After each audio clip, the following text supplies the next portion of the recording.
Welcome to the 31st Annual Miracle Weekend, broadcasting live from BC Children's Hospital. We're here this evening and all day tomorrow. We're going to take you inside this incredible facility that's truly built to heal. And we'll be hearing some remarkable stories from children and their families who have been helped by BC Children's Hospital. It's going to be a great weekend, so let's get started. With James Angus of The Brick. Thanks for being here. And you're here with some of your colleagues from other stores. Yep. And you've been fundraising for BC Children's Hospital for 4 years now. That is right. And you've raised a lot of money. We sure have. Every year we've surpassed the previous year's total, so we're very proud of that. And how do you raise the money? Well, we do it in store, and we sell a Brickley Bear. And so our customers and our staff do the fundraising in store.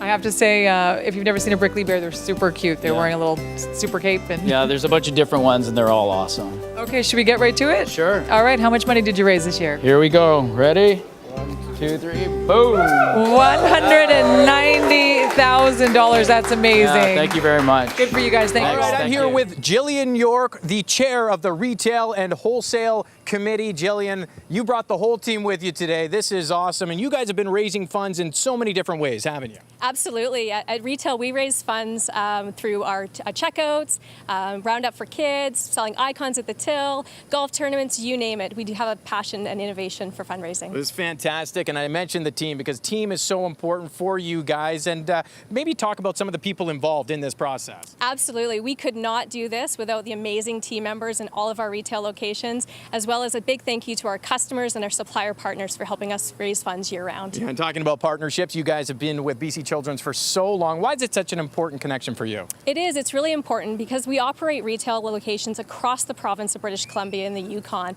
And so those are our communities, and this is really BC's hospital, so it's important to give back. Yeah, it's so important, and giving back is what you guys do best. And I think it's time we flip those numbers, so I'm going to let you take it away, Jillian. Sounds good. We'll start with 4,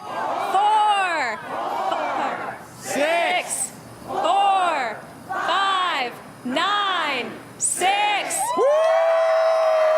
Thank you, thank you.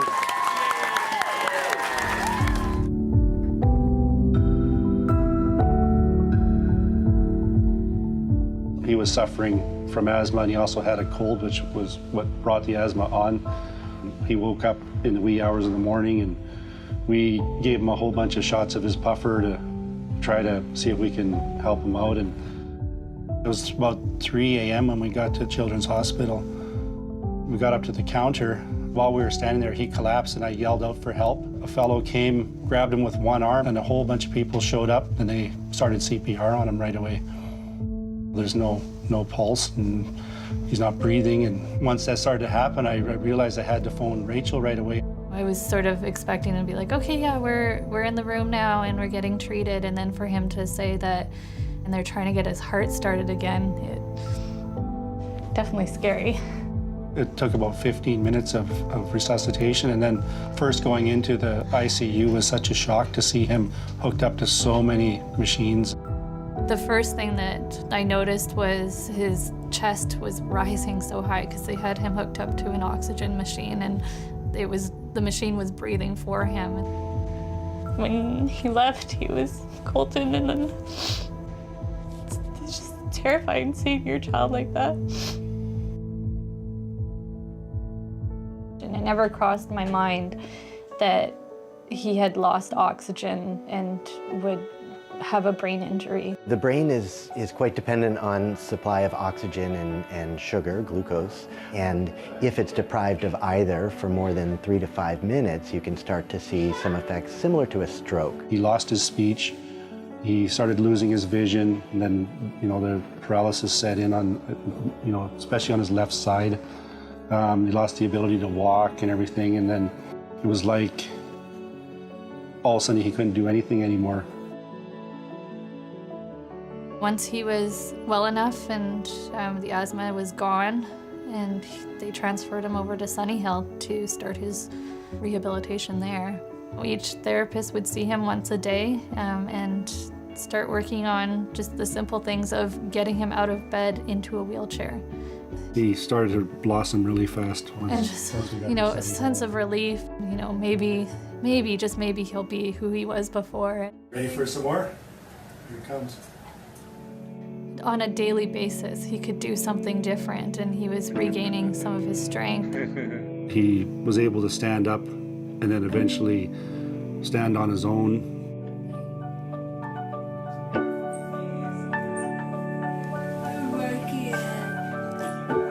And he was very motivated too. Like I've never been so impressed by somebody in my entire life. He's pretty exceptional, that kid. We were getting our Colton back while we were at Sunny Hill. He needed to be able to walk with very little assistance. He achieved that after a month of being there. We thought it could be Months. 3 months, 6 months, a year. They couldn't tell us. Well, that's one of the reasons why we're so amazed that he recuperated so quickly. When he was back, Dr. Meckler came in and he, said, "This is why we do what we do." I think it truly is one of the rare miracles. We were just very fortunate to have everything happen in the right place at the right time. You get to know these people really well, and they just become a part of you and your extended family in a way. I have a lot of fond memories there, and they were pretty fun. Basically, Colton is pretty much your normal active kid. His big interests are Star Wars, lots of Star Wars, and Lego. Scale of 1 to 10, I like Lego a 20. You try not to take things for granted and appreciate, how truly blessed we are. Things can change in just an instant. And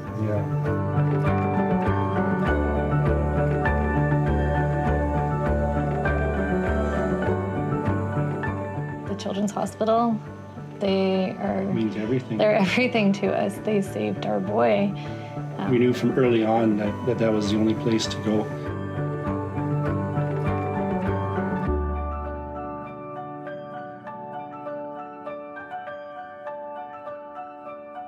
It's been so much fun, and now it's the big reveal, our final total. Are you guys all ready to shout out the numbers with us? Yeah, you are. All right. It's going to get loud. Let's take a look at the screen. Okay, here we go, everyone. Bring us the numbers. 7, 8, 5, 0, 0. 21.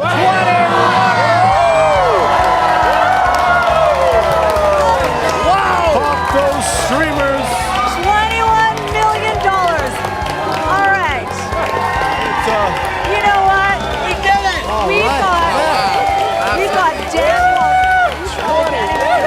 We've got Dan Wally, the chair of Miracle Weekend, with us.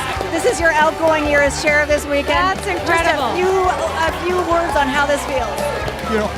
Unbelievable. The people in the province of BC, the medical care system here at BC Children's, all the volunteers, global, everyone to make this come together is simply fantastic. Thank you, everyone. Thank you so much for your hard work too, and thank you, British Columbians. This has been such an incredible weekend, as it always is. Well done, BC. Thank you so much for everything. Happy Miracle Weekend! Thank you.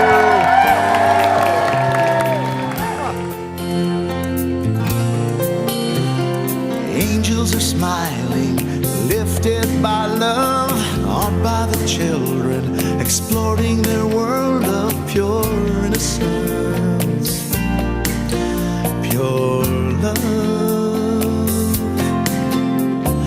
Mothers and fathers whisper their prayers, take joy in knowing that everyone shares their faith and hope.